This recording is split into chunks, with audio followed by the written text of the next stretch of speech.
You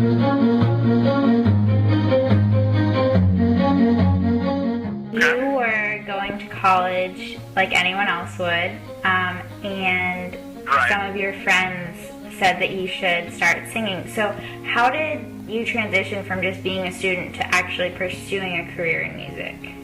It was a rough transformation for me because, like in high school, I had a guitar, I sang a little bit, but I was always like really shy and had the worst time singing in front of anybody.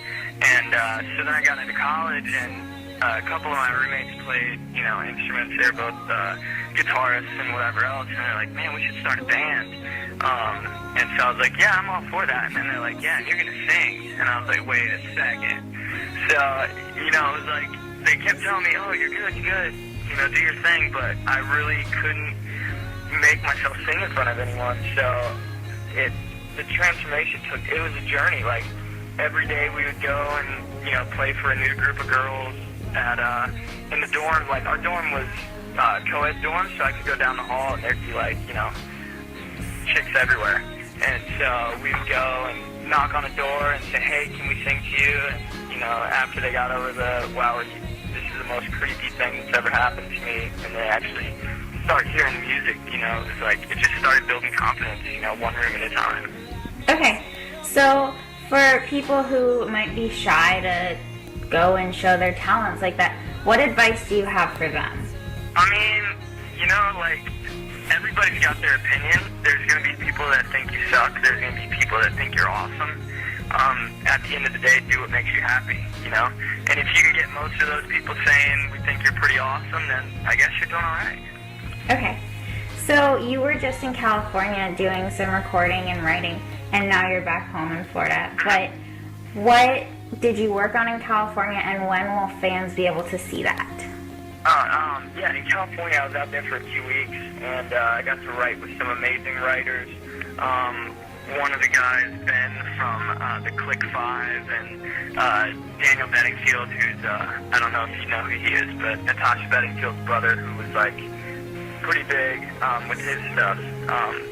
So, I worked a lot out there, and then now it's been come back home and work with the band, get these songs ready, and then let's get out on the road. So hopefully soon, we're planning to get out there and let people know what I've been doing, Okay, so what is one... Share the music. Yeah, what is one city or state that you have not traveled to and played a show in that you are really looking forward to maybe going to?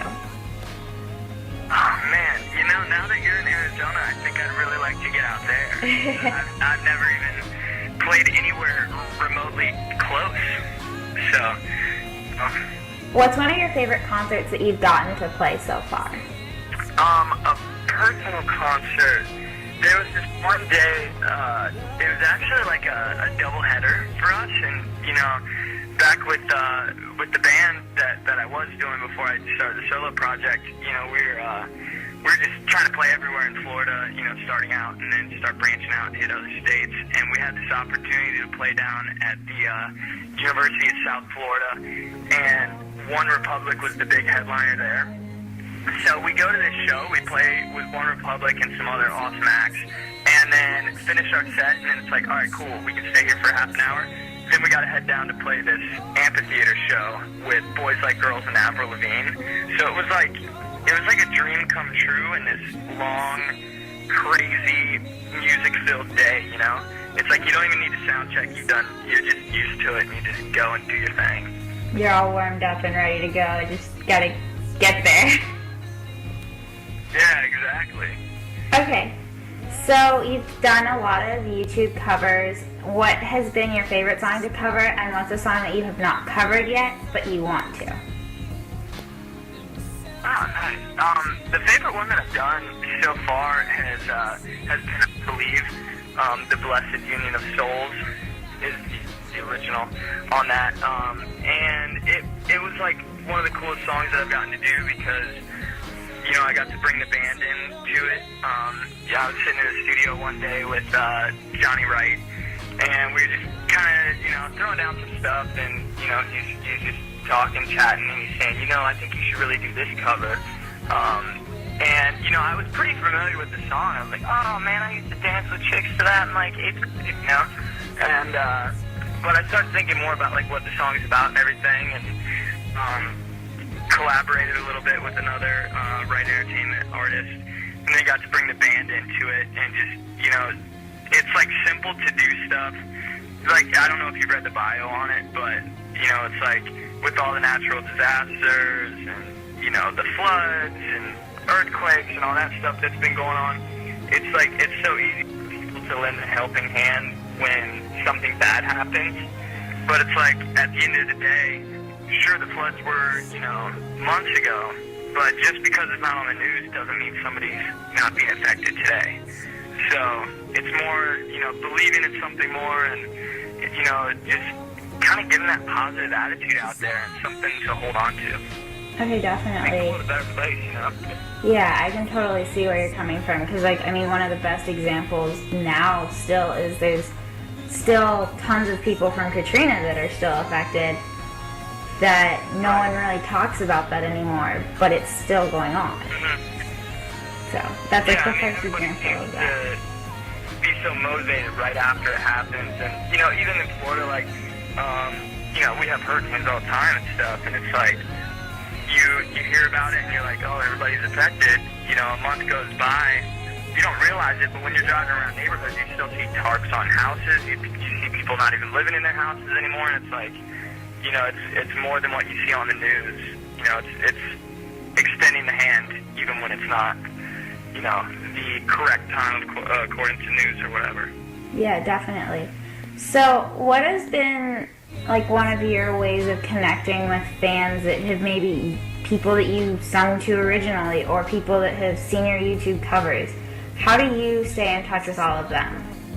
It's pretty crazy. Like, it's there's so many outlets these days that, you know, there's like the MySpace, the Facebook, the Twitter, the I Mean, the Say Now, you know, like, there's so many to stay in touch with people, and I try to hit them all, but, you know, it gets tough to hit everything, so, you know, I try to do as much as I can, and I also blog on my personal website, the officialmarkrussell.com, and so that, like, kind of updates everything as well. And then, you know, I try to play as many shows as I can and get people out and, you know, hang out and have more of a personal experience with the shows, you know, like, I'd like to be the first one to be there and the last one to leave, and, you know, get to just make friends, you know? Okay, definitely. And also, so people can find all the links to all the websites and different social networking things that you use on officialmarkrussell.com, correct?